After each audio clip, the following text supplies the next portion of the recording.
Balisbon National High School.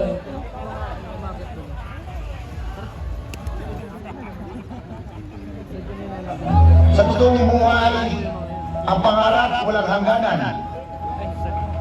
Kinikilala ang tauhuin at alangan bilang mga unang naninirahan sa bayan ng Sablay. Sila ay nakatira sa kabundukan upang mapangalagaan ang sariling kultura. Payak ang takbo ng kanilang buhay sa araw-araw. Tulad ng kainin, pangangaso, pangingisda, pagkuha ng mulot, ratay at dagdag. Kabilang na rito ang mga programang inilunsad ng ating mahal na Mayor Bong Marquez tulad ng Livelihood Program upang lubos na makatulong sa ating mga katutubong munyan. Unti-unti, ang mga katutubo ay inuunlad sa pamamagitan ng edukasyon. Ito ang susi sa kanilang pagkatuto. Sa Sablayan, ang mga kabataan mangyan ay mas maraming nagtapos at bumabalik sa kanilang komunidad bilang guro at leader upang magbigay ng serbisyo. Kaya ating tumayan at saksihan ang Lugoy Festival mula sa Mansbong National High School, Ibacan, Sablayan.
my God.